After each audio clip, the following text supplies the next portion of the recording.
Patrol, Cadet Class number 66. It is my desire to become a state trooper. In order to do this, I must sacrifice in blood, sweat, and tears. For this, I am willing. I promise to give no less than 100% of my mental and physical capabilities in any undertaking in this school. I promise to keep my moral status high and keep with the tradition of the Mississippi Highway Patrol, and will never embarrass myself, another cadet, or any officer of the Mississippi Highway Patrol. I will always be faithful to God, family, my country, and my state. I believe in God, and with this help, I will accomplish my goal of becoming a state trooper, sir.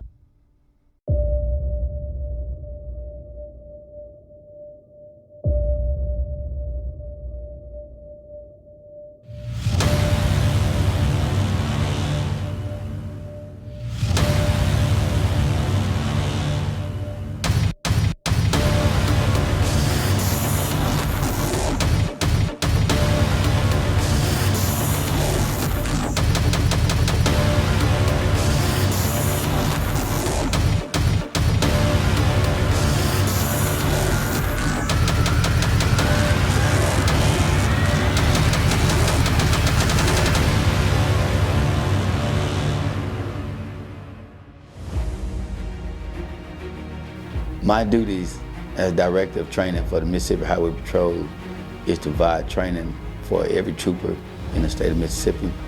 We provide in-service training at least twice a year. We qualify twice with our firearms, once with our driving, according to policy. So the staff and I make sure that we stay up to date on all the new training and the trends that's going on throughout the nation to make sure that our agency is well represented for all the citizens of the state of Mississippi. And we also provide training for whenever we have a cadet class. When the new cadets come through, we make sure that we send them out into the state prepared. That way they can return home at the end of their shift. And the goal of Training Division is to make sure that every trooper that travels the state of Mississippi, when they encounter people, when people come to this state and leave, that they understand that this is the greatest law enforcement agency in the nation.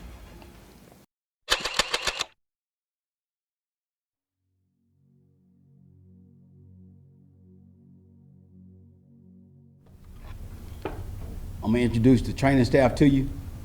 And for the next 12 weeks, they're gonna lead you on the path of becoming a highway patrolman, be a part of the greatest law enforcement agency in our nation, and I dare say the world.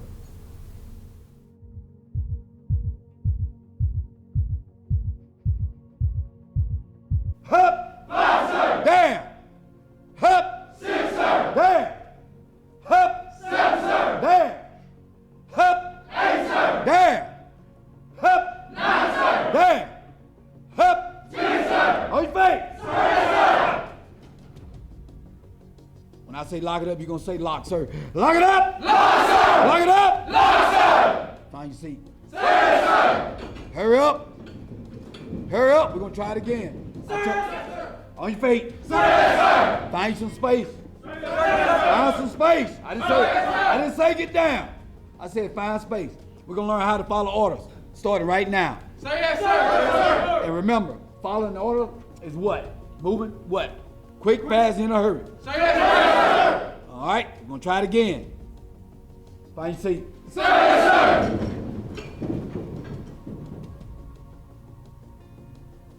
Abo! Sir, yes, sir. Listen up, people. Get used to it. When you're moving, you're moving. You're gonna have time to recover. We know what we're doing. We're gonna prepare you. For those of you that will be here 12 weeks from now and walk across that stage, you'll be in the best shape of your life, mentally and physically. The spiritual side, what we can do to help God draw you that way, just count that as a blessing. But as far as just mental and physical training, we will have you prepared. If you're a lazy person, if you make it 12 weeks, I'm guarantee you that will be out of you. And you can be proud of who you are. Your family will be proud of you. And from this day forward, when you walk around, people will see a change in you. There should be a difference about you when you leave this place. And that's every week. Every opportunity that we allow you to go home, you should go home a better person. You should be a better parent, You should be a better spouse. You should be a better family member. The people in your community should see something different about you. The way you meet and greet people should change, should improve. Your entire life should be enhanced. If you on board, we on board. But if you're not on board, guess what? You'll be gone. Simple as that. Do you hear me? Sir, yes, sir! All right, get on your feet. Sir, yes, sir! All right, I want you to spread out a little bit. Let's stretch. Spread out. Sir, yes, sir! Spread out. All right, take your arms, fold them in front of your body like this. I want you to relax your upper torso from waist up. Bend down. Bend down, let those arms hang.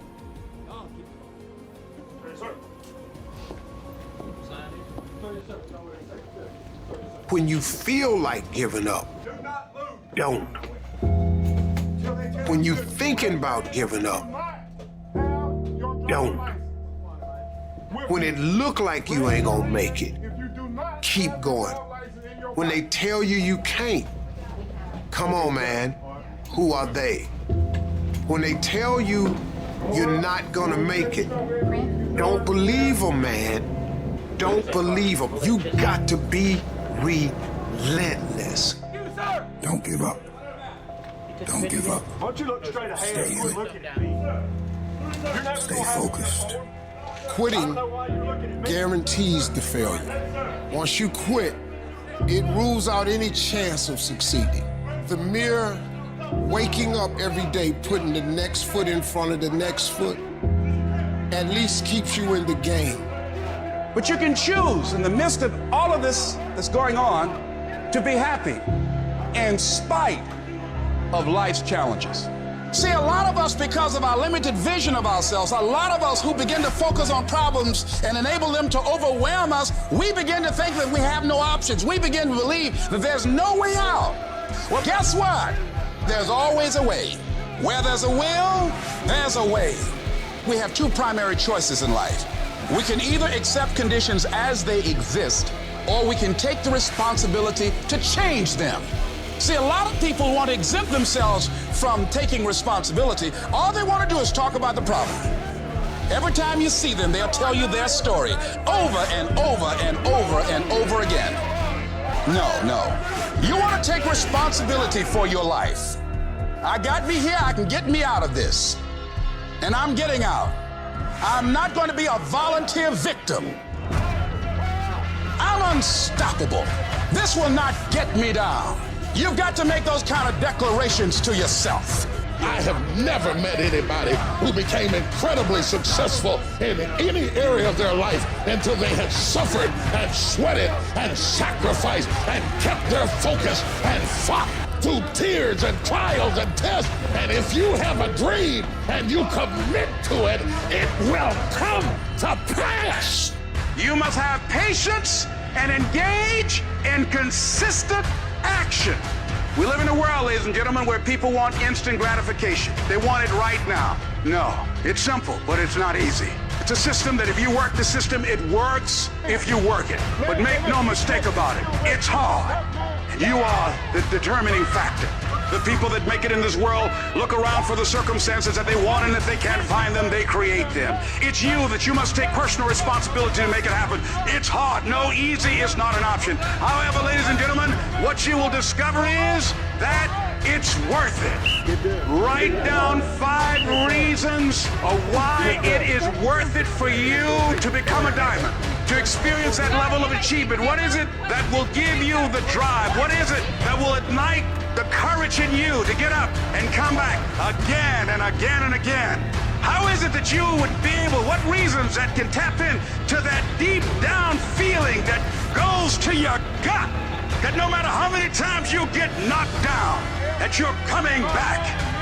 Listen to me, this is how you do it first. Over 6-7 years ago, with no money, no human resources, no building, no funding, no support. The first thing we did was we dreamed, we wrote the dream down, we rehearsed the dream, we looked at the dream, we talked about the dream, we slept with the dream, we woke up to the dream, we wore the dream, and now boom, it's our reality. And for some of you, you stop dreaming. You dream for a week and you stop because things around you don't look good. You dream for a month, and when you get hit in the mouth, you quit and you give up. You dream for a while, and when people tell you crazy, and when people tell you stupid, and when people tell you can never get done, you stop dreaming and you go back to knowledge. And I dare you to use your imagination. I dare you when you're broke to use your imagination. I dare you when you're rich to use your imagination. I dare you under every single circumstance. Keep dreaming. Keep looking at your dream. Keep focusing on your dream. Keep going after the dream because that's where true success is.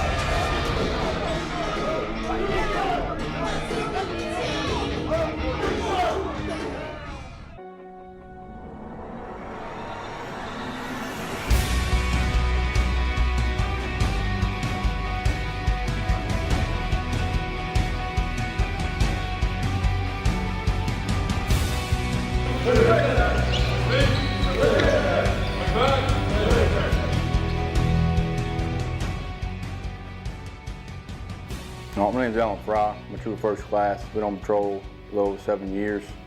Started my career in Troop M, Brookhaven District here recently in the last month or so. Got reassigned to the training division.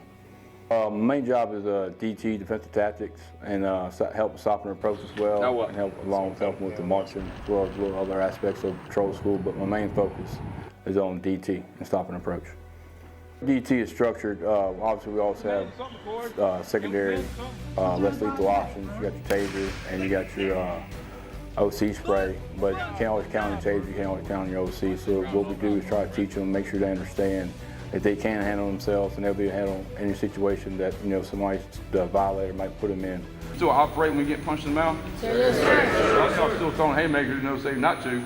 But did y'all get knocked out right there? Sure, no, sir. You kept fighting, right? Sir, yes, sir. No changes in this scenario. You still keep fighting. Hey, like I said, you might get popped. Hey, it's all right. So I have a little busting nose, but you're gonna have a whole lot more going on than what I got. Make sense? And so that's when we go into the DT aspect of things, as far as hands-on, takedowns, and getting the guard or full mount, get control of that situation, and just let them tire themselves out and subdue them until it's safe for us to put handcuffs on them. We'll actually have to hurt them. We do use pain compliance just to let them stop, and that way we keep control of the suspect. But the overall goal is give them handcuffs, get them put in the car safely, and get them transported to jail or hospital, wherever they need attention to. Yeah, we go over the use of force continuum, the use of force policy as well. We teach them to go one step above. We don't want to be on the same use of force as the violator is, because then it's kind of like a catch-22. We're going back and forth, back and forth. So we teach them to go a step above and getting the upper hand and to subdue that violator. That way we can keep handling the situation and make sure no one else gets hurt. We should always stress on the use of force, and like I said, we go into the ground fighting that way, because most officers will be uncomfortable on their back and stuff like that. They're uncomfortable if the taser don't work. Then they look at the taser and look at the violator, know what to do. So we do teach strongly hands-on. We have boxing nights. They should make sure, we're not trying to make a boxer on anybody, but just to make sure they understand and they know how to handle themselves, and they know that they can get punched in the nose and bleed from the nose, and they can still continue on and keep in the fight and keep pressing that fight to gain the upper hand in that scenario. And that's all we really do on fight night, is to make sure they stay in the fight and can handle themselves. And we teach them stuff along the way. And then also teach them takedowns. So we don't want to get in a stand-up boxing match, because everybody's got that puncher chance and you can get knocked out. There's easy, you can knock somebody out. So we teach them to do takedowns, take them to the ground, a little more control down there. Like I said, we do boxing nights. And it's not to make anybody a boxer. It's to see how they react under pressure. Not everybody's been in the fight before. Not everybody's been in the up-front close altercation when they start pushing.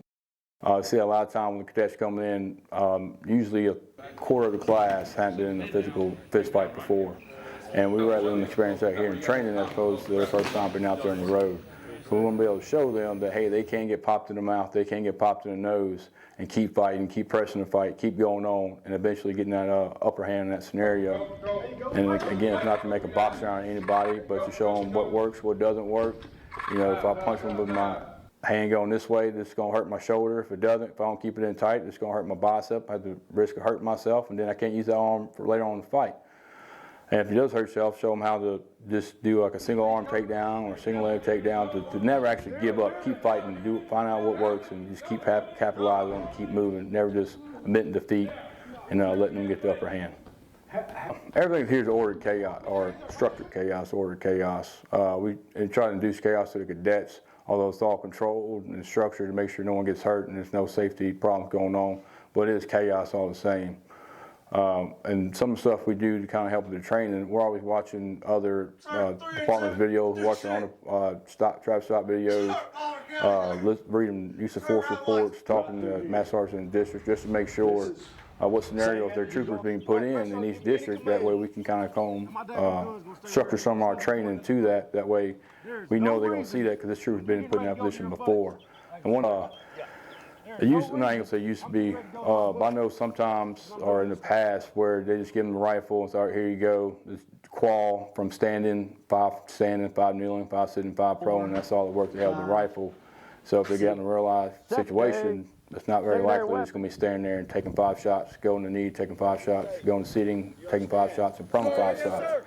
So one of the things that training is always evolving. So one of the things we saw in the patrol school and the previous patrol school is tactical shooting, learning how to shoot and move, learning the proper malfunctions of the weapon, learning how to change weapon systems, go from your rifle to your pistol if your rifle's down, or going back from your pistol to your rifle once you get it back up. Look for those opportunities for that safe mag change, even though you're not empty, but you need more ammo in the fight. Also learning how to sling that weapon, how to sling behind your back if you do got to go hands-on with somebody. Learn how to rack the weapon system, the pistol if your arm gets shot or you can't use that arm for whatever reason, or you're on the radio with it, you need one hand to reload. You teach them how to do that one-hand reload with the rifle and with the pistol. We try to think of every possible scenario these cadets, future troopers will be put in, and we try to implement that as much as we can here in patrol school. Anybody? Okay. I love training. I love being TAC officer. The most rewarding for me is seeing the growth, seeing when that light switch clicks on, like, oh, now that makes sense. And then them saying a year, 2, 5 years down the road, previous classes, say, hey, they even say, hey, Instructor Fry, Mr. Fry, TSC Fry, I remember when you taught me this and this helped me out, or yeah, I got put in this situation and I did this and it worked. Like, I love hearing those war stories of them actually getting put in that situation and them coming out on top, unscathed, and handle it like they should. I have lived my life my way, walked the night and fought the day. It's the strongest hearts, they say, that always survive. As I'm falling through the years, as each dream disappears, night is full of tears, I'll be holding on. Now this life is etched in black, but I won't be looking back. Rain washed out the tracks I'll never find again. I'm still reaching for the light, I'm still wearing out the night. And you know I'll be alright, I'll be holding on. When I stand alone, I don't stand on memory. All the ones you've known, I'll be holding on. I know how it is, I know how it will be. All the rest are gone, I'll be holding on. All the rest are gone, I'll be holding on. All the rest are gone, I'll be holding on.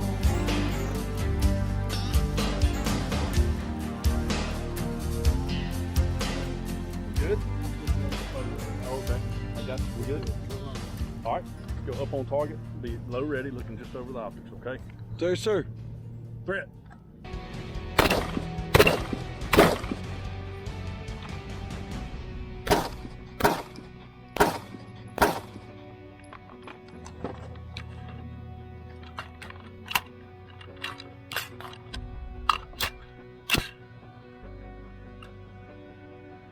All right, index. So you didn't go to safe in your transition, okay? Did you get a little back? Say something. I'll put this for you. You go ahead and sit in the driver's seat. Thrown out, thrown out, thrown out. What you got? Let's go. Let's go. Accurate shots, accurate shots. Accurate shots.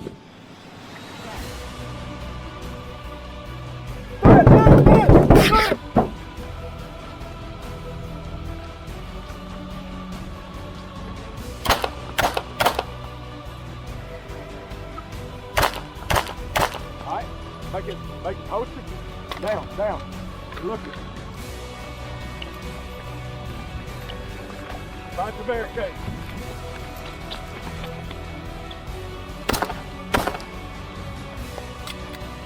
Keep your eyes down range. Alright, go. Yep. Accurate shot.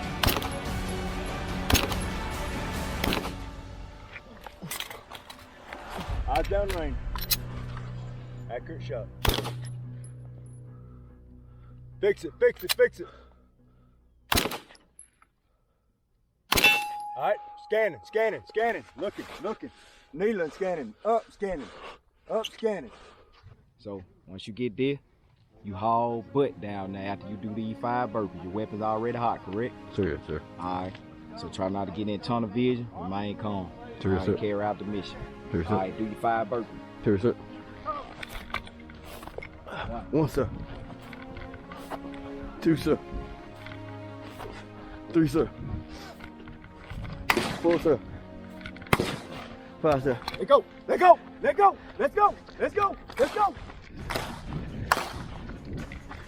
Officer down. He's shot in the left leg. He's down. Left leg. Give him the cover. Fire cover. Left leg.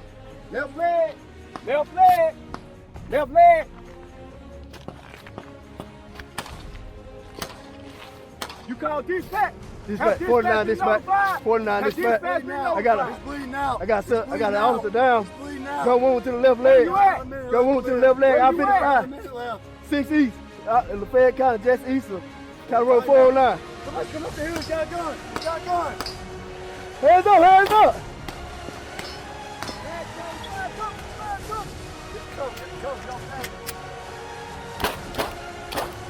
He's down.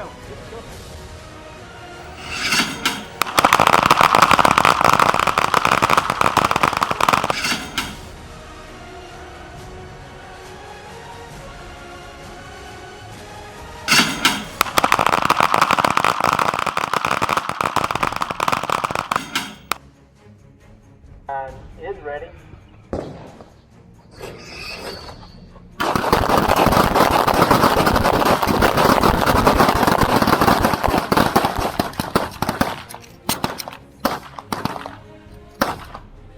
The line is ready.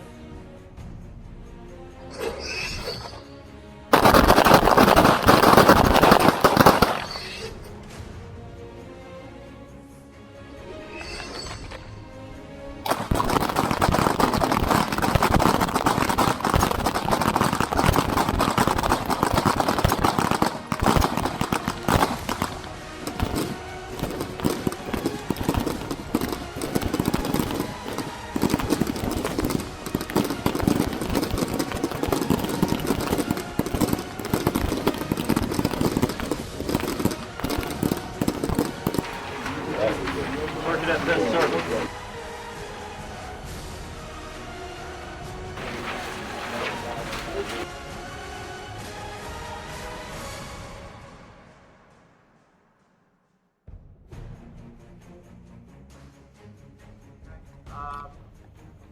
Somebody on 25 has their hand up. I don't know what they got going on.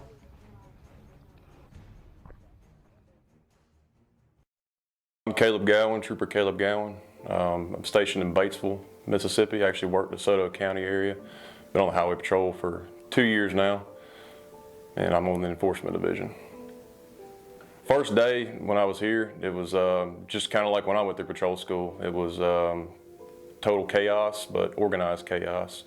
And at the time, you see cadets running in there, and you got to figure out the ones, and you're trying to understand the ones that are there for themselves, or there for other people. And the ones that are there for themselves are the ones that usually can make it through that program. They're there for themselves and they want to make it into a career. And the first day was hectic. We didn't get much sleep, and neither did they. But during that time, it was a lot was learned from me, and just watching the other TACs and watching the way that they TAC'd, and learning some of the disciplines that they had as TAC officers and as troopers as well, helped me get through my first day here. To earn what I had as far as being a trooper, when I went to the academy the first time, it wasn't enough for me. And later on, it took me a couple years to stay at that police department and do my time there. But after seeing other troopers on the side of the road, and after seeing what they stood for and what the professionalism, the way that they wore their uniform, the way that their boots were shined, their cars were cleaned, and the patrol school itself that they had to go through to get that uniform and to earn that badge and that smoky hat, and those things that I saw with troopers was just something I wanted to do. As far as officers, dying in the line of duty, I just think about what did I do yesterday that I could better myself on today. What did I mess up yesterday that I could enhance or make better today? Because I'll go back and sometimes watch some of my videos and see some mistakes that I've made. But as far as some of the officers out there that have passed or died in the line of duty, those officers gave their lives. They gave pretty much their family, as far as them not coming home and their family not being able to see them. So my hat's off to those officers that are out there, and the ones that are currently on the road, because you don't know when your last day or last time you're gonna go 10-8 or on duty will be. It's crying time again. You're gonna leave me. I can see that far away look in your eyes. I can tell by the way you hold me, darling, that it won't be long before it's crying time. Now they say that absence makes the heart grow fonder, and that tears are only rain to make love grow. Well, my love for you could never grow no stronger if I live to be 100 years old. Oh, it's crying time again. You're gonna leave me. I can see that far away look in your eyes. I can tell by the way you hold me, darling, that it won't be long before it's crying time.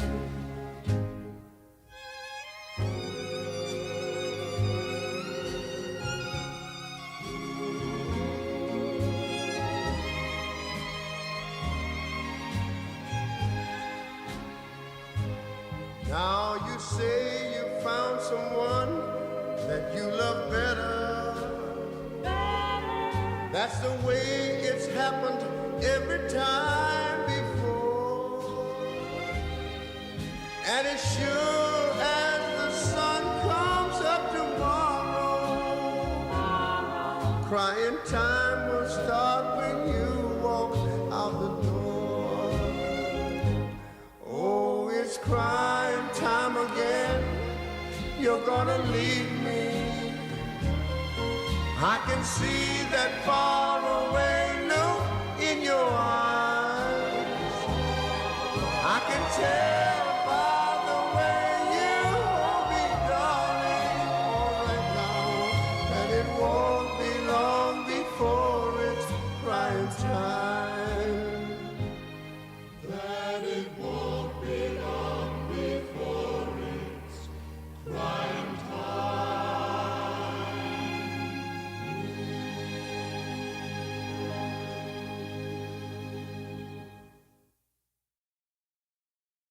tell you to do something, oh, you better move like you're on fire.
My name is Brian Morrow. I'm a trooper with the Mississippi Highway Patrol. I've been assigned to the training division and I've been employed since 2019. Right now I'm assigned to the training division as a TAC officer. Primary job is to teach, advise, and to counsel the cadets and teach them and lead them in the direction of what it is to become a Mississippi Highway Patrolman. One of the courses that the cadets have to go through is getting certified in the driving. You know, they have to complete a backup course, the main cone course as well in their time, not allowed to run over any of the cones, and they have to, you know, show proficiency with the skill set of operating the motor vehicle safely. So that helps, that goes back into their daily activities. You know, that's their office. They're gonna be in that vehicle probably 90% of the time. So they have to know that we have to see that they are able to operate it in a safe manner.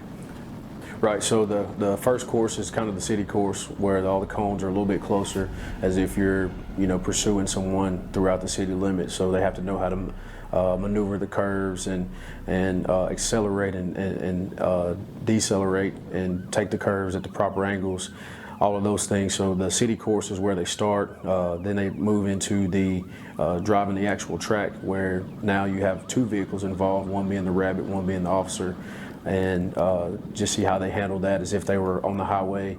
And then there's the backup course. You know, they have to show that they can efficiently, you know, back up in a certain amount of time. So it's very detailed and thorough.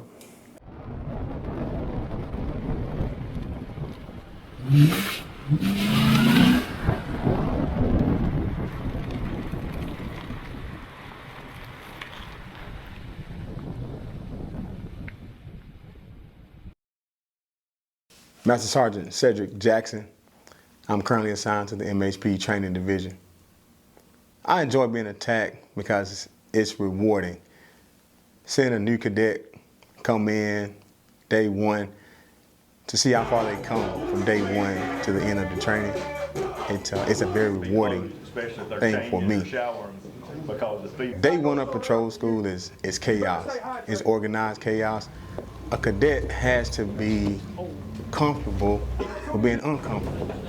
The job will come with its stressors, and it will be chaos at times, and it's stressful. So a cadet has to learn to manage that stress, manage the chaos in this controlled environment, because when they graduate from here, it's not controlled. We won't be there to tell them, you know, what to do. They have to rely on the training that they've gotten while they're here. That's what we'll say. The reason why patrol school is so mentally and physically stressful is because the cadet has to know how to deal with stress, mentally and physically. The job comes with so much stress. You see a lot of things out there. You deal with a lot of people. You deal with the worst element of society. That's our job. And a lot of cadets, they haven't dealt with that on their regular lives. So we have to simulate that stress here to see how they handle it. And some of them won't be able to. And for those who can't, maybe we can't give them where they need to be. But some, they realize that this is not for them because it is so mentally and physically demanding. And if they can't really deal with it here, there's no way we can send them out there to do the job and protect people and protect themselves at the same time. And so we really have a tough job to do because we're trying to get them to the point to where they really can, if they have to, save someone else's life or save their own life. Our training is constantly changing because our world is constantly changing. One of the newer simulations that we did this class was the swim class. We will be called at times to accidents or wrecks where there's a car turned over in a ditch or maybe ran off a bridge into a lake. That trooper has to have that courage. He can't just stand by. Somebody's in that car, stand by and let them drown. So the training that we did this class, it was awesome. To see cadets come in, not know how to swim, be terrified of water. Those are the kind of challenges that we want to simulate for them, so when they leave here and actually get in a situation where they're dealing with water, they're comfortable doing it. That swim class really changed a lot of hearts and minds about water and just surviving. I'm confident now that every cadet that graduates this class will be comfortable enough to go in a body of water if they have to. And it's because of the training. We had to change it. And like I said, it's constantly changing. Even our PT program, which we tried to change the culture of our PT program. It used to be, there's nothing, I guess, wrong with it, but the training has to change with the times. The standard, no, we won't sacrifice the standard, but the way we train has to change. One of the things we did do was we incorporated a lot of equipment. We purchased a lot of rogue equipment, rowers, assault bikes, skiers, jump boxes, soft boxes, sandbags, kettlebells, barbells, and we started incorporating that equipment into our workouts. And what we learned was it saved on the injuries, the joints being hurt, or just cadets being hurt in general, by doing a circuit type training and not just calisthenics, not just waking up every morning doing push-up, sit-up, and running. We incorporated the equipment, and we realized that it worked wonders for us. We don't really want a cadet to leave here hating physical fitness, because it's a tool to establish discipline, but it's also a tool to build their bodies and build their minds. So when they leave, we would like for them to actually enjoy working out so they continue it throughout their careers. We don't want them to leave here. They leave here in good shape, no doubt about it. We don't want them to leave here and, I hate that now, and they never do it again. We're trying to create that culture in their minds to where we actually enjoy this. It actually worked for me. I'm the healthiest I've ever been in my life, and we want them to continue that throughout their career. Walk around, you let everybody know that you left that up. Sir, sir. Go ahead. Sir, no, sir. Sir, this cadet left laying onto the rack, sir.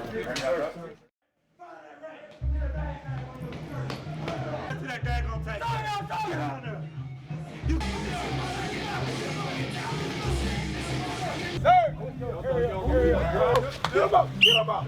Get him up! What's up? Get your daggone knees up! Up to the wall! Let's go. Push it out. Push it one at a time. You're racing.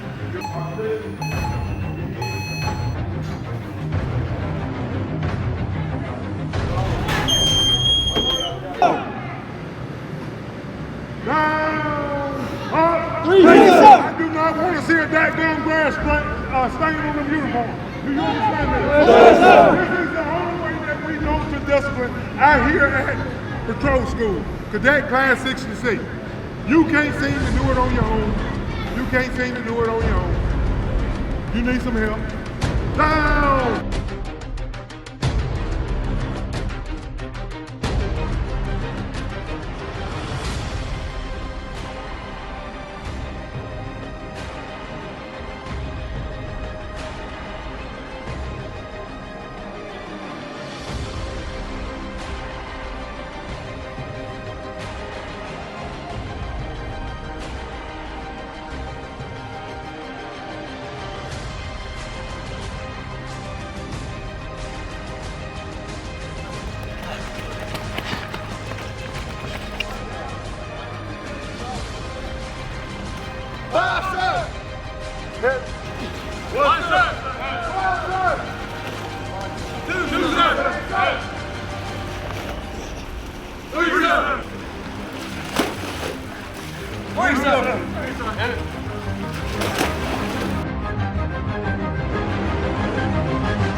Yeah, not yet. Now keep leaning. Bring your hand. There you go.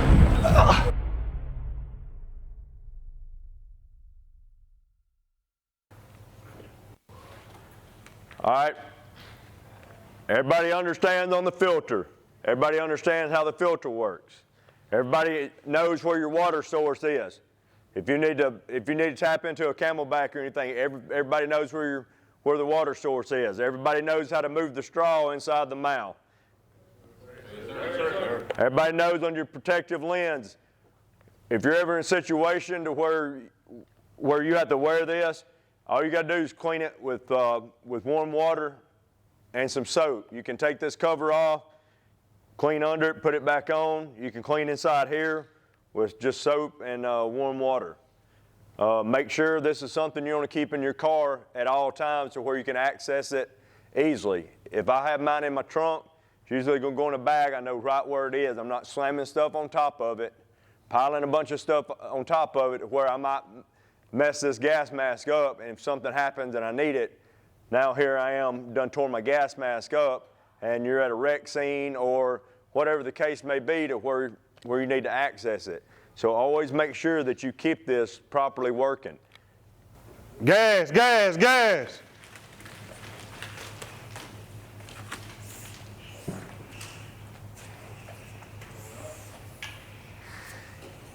Gas, gas, gas. 7, 6, 5, 4, 3, 2, 1. 4, 3, 2, 1. Done.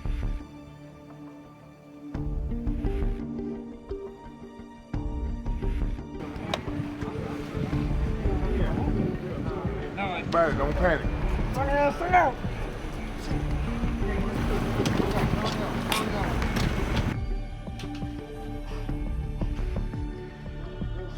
Hey. Are you married? Are you married? You got kids? You got kids?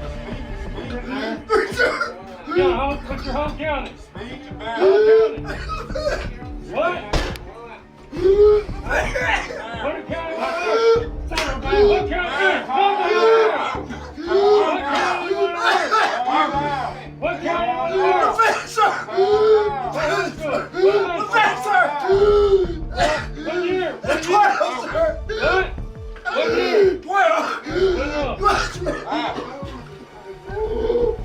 Settle down. Gotta relax. Calm down. We're getting down. Wait on everybody. Wait on everybody. Let's go. Restart. Restart. Train. Sir, I'll be here. Rocking down. That class number 66. And it's on the third. We go state troop. And all we do is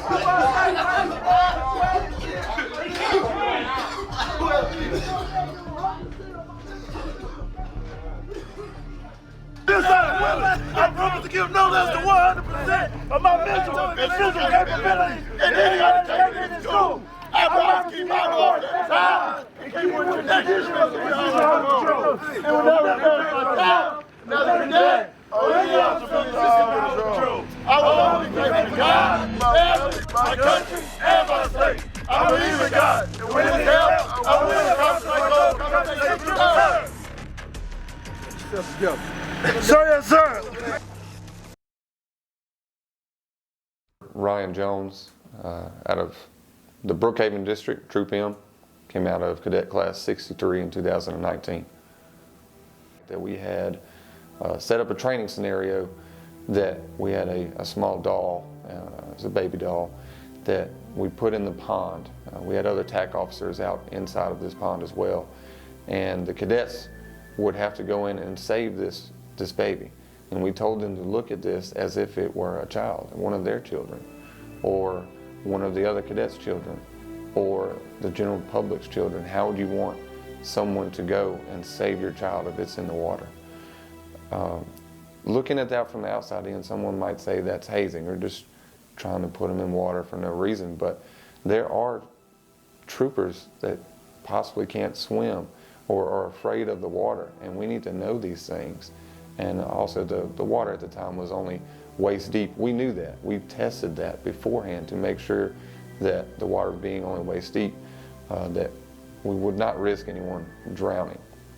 But we needed to see that they would go in and save that baby doll or the child, and that they would not let their fear of water or being tired stop them from going after it. We need their first time to run into something like that, to be in the training division so we can learn and correct things and not out there on the side of the road when they're finally by themselves.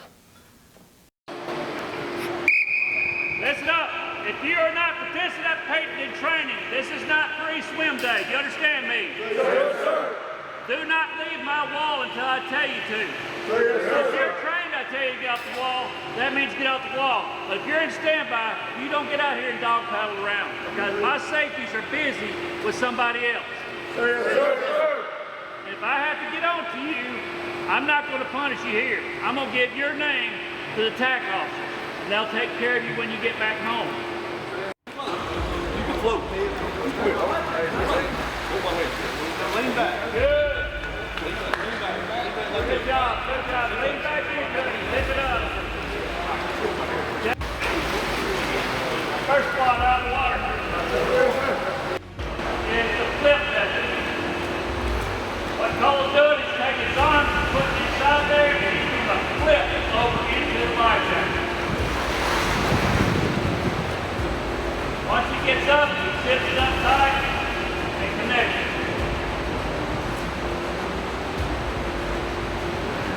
All right? I think I can do that.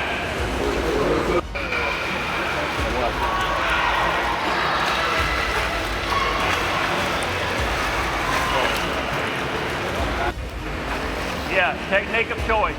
Perfect. 30 seconds. Go down.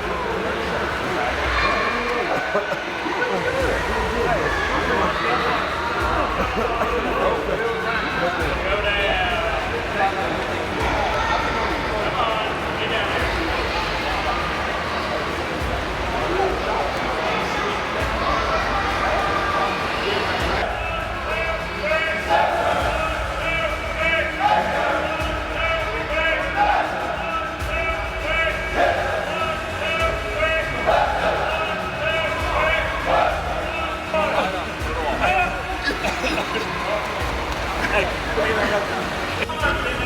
He's looking at the bottom of the jacket like you're putting on your shirt. Put it on backwards, right? Flip it over the top of your head just like you do a t-shirt. He's just going to roll his body. Check it off. Just lean back, lean back, lean back, lean back. Lean all the way back. There you go. Lean back, grab your jacket. All right, we're going to do the flip method again.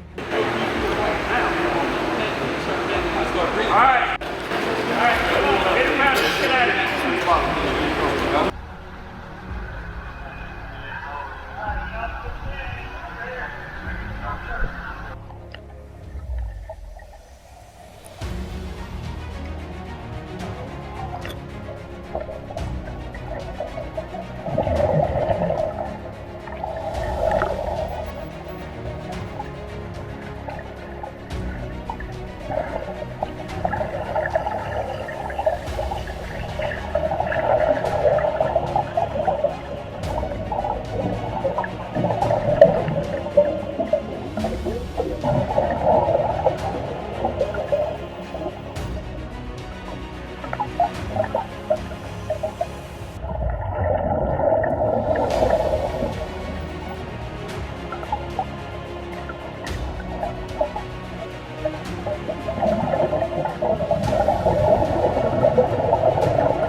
get so red? And what the hell is on Joey's head? And this is where I grew up. I think the president owner fixed it up. I never knew we ever went without.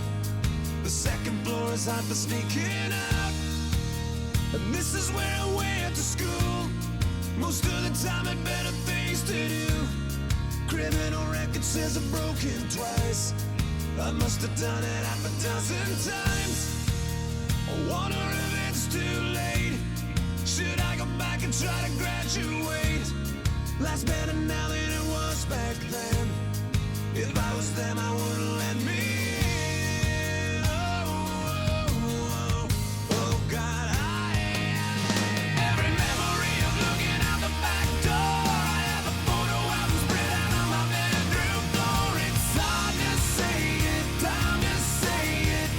Goodbye, goodbye. Every memory of walking out the front door. I found the photo of the friend that I was looking for. It's hard to say it, time to say it. Goodbye, goodbye.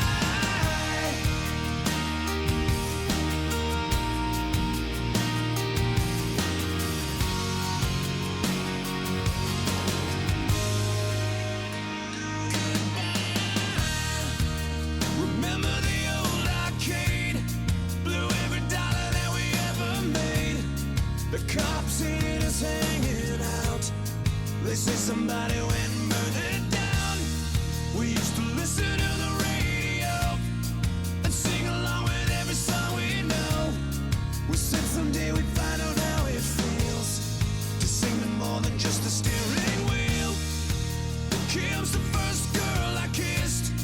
I was so nervous that I nearly missed. She's had a couple of kids since then. I haven't seen her since God knows when. Oh, God, every memory of looking out the back door. I have a photo album spread out on my bedroom floor. It's hard to say it, time to say it. Goodbye, goodbye. Every memory of walking out the front door. I found the photo of the friend that I was looking for. It's hard to say it, time to say it. Goodbye, goodbye.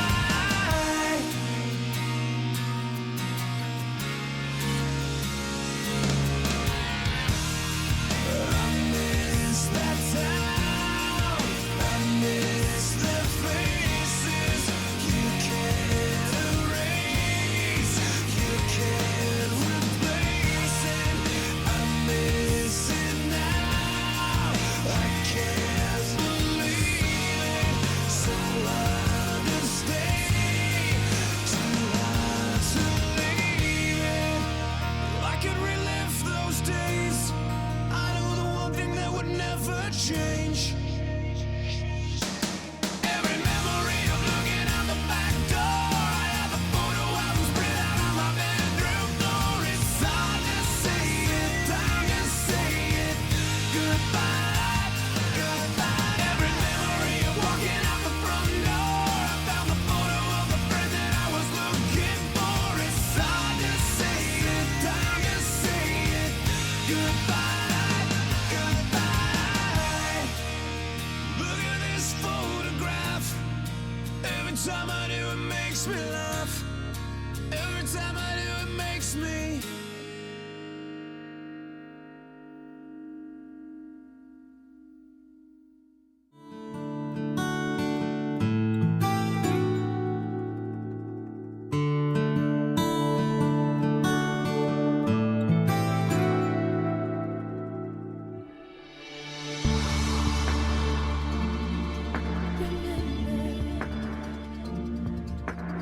If we could remember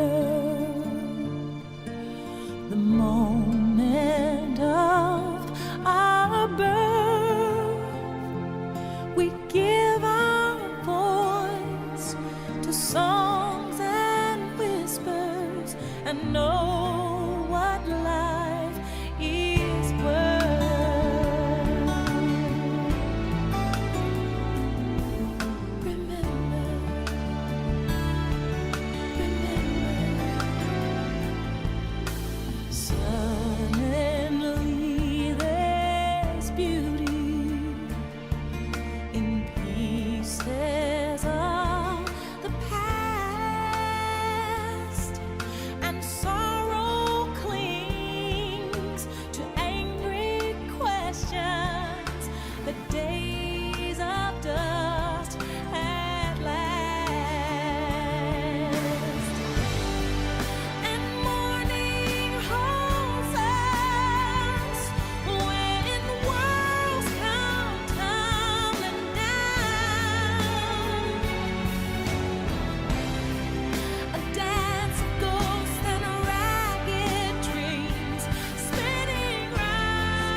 If we could remember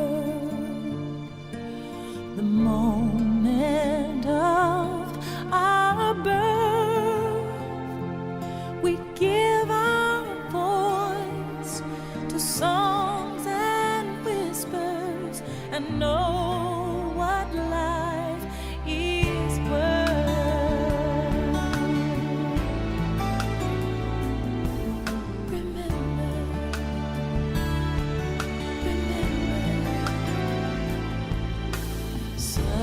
Suddenly there's beauty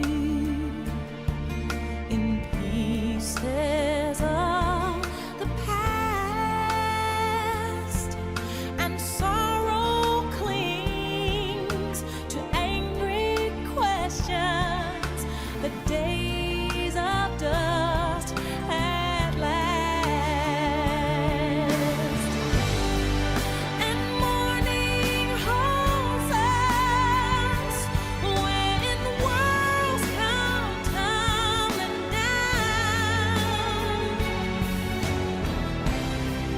A dance of ghosts and ragged dreams spinning round, spinning round,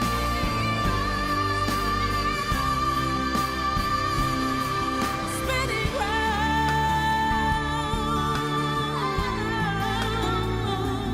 I remember.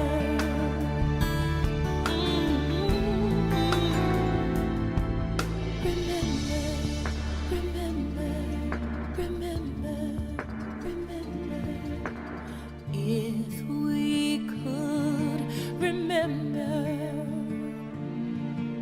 the power of the light,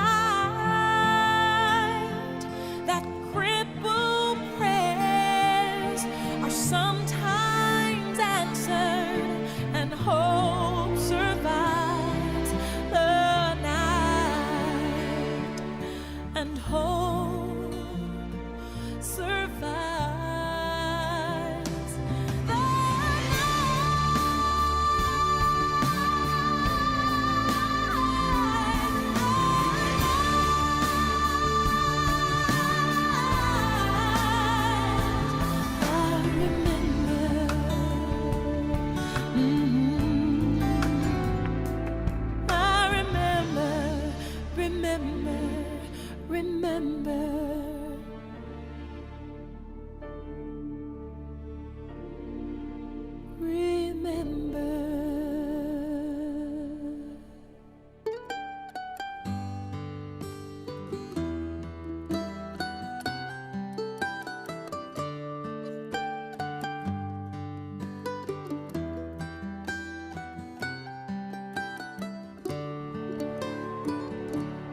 Remember when I was young, and so were you, and time stood still, and love was all we knew. You were the first, so was I, who made love and then you cried. Remember when?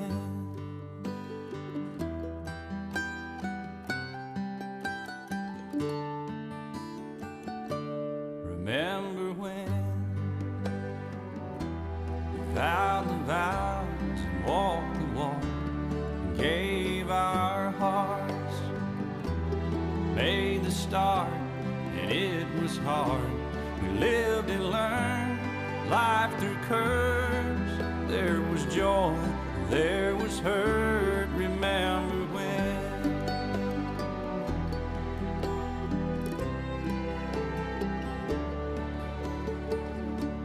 Remember when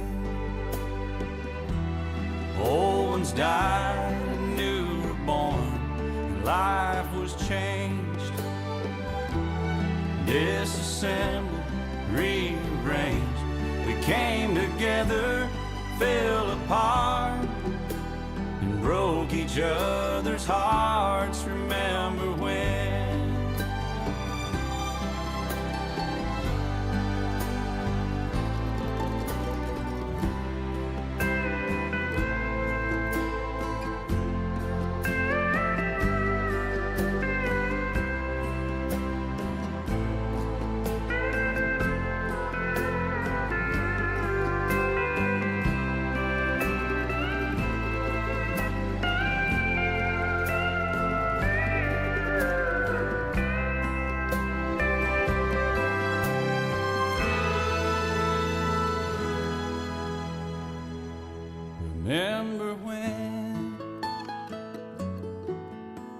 The sound of little feet was music.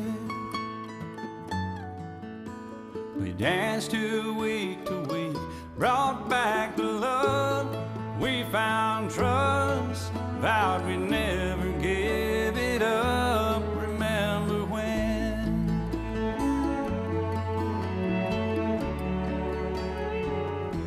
Remember when?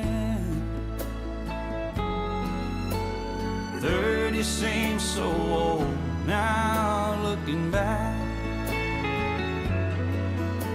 It's just a stepping stone to where we are, where we've been.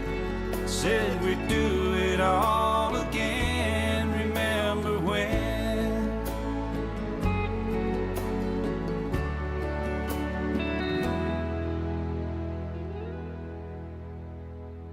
Remember when? We said when we turned gray, when the children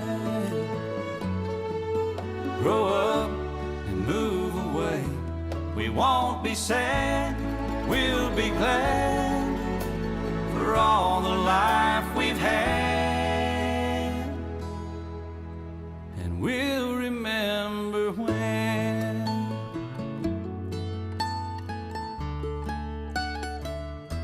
Remember when.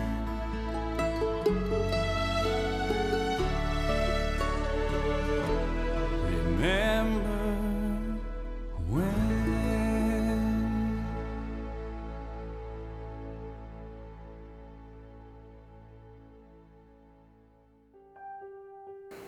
My name is Nathan Lincolns. I'm a trooper out of Itala County. My badge number is D20. I've been with the Highway Patrol for 3 years, and I've been in law enforcement for 6 years total. When you go to headquarters and you look over that memorial wall, you think about the officers who have given their lives in the line of duty. You think about their families, what they've lost, what they've sacrificed. And that's one of the driving forces for me in training. You know, a lot of people don't understand why we come here to be taxed. And it's not to scream and yell and be in that position of authority. It's not the prestige of being in the training division. I carry some responsibility for their training and for them being out here. And I want to know that I've helped develop them into somebody who is going to give their all. They're going to be out there and they're going to be as safe as possible. And if that does happen, that we knew that we did everything we could and they've done everything they can because they were trained the proper way. They were trained to the best of our ability to be the best trooper they can be, the best officer they can be. And the goal is to send everybody home at the end of their shift safe.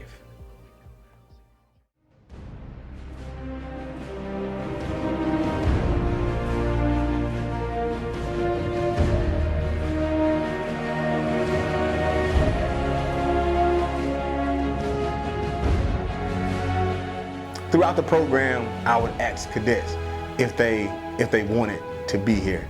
Every cadet would always raise their hand. They want to be here. But what I have to really explain to them and get in their heads is we don't get what we want in life, and we get what we deserve. And if you don't make the sacrifice, if you don't put in the work, you won't get it because you simply don't deserve it. So I want them to know that you have to make a sacrifice here. You have to put in the work.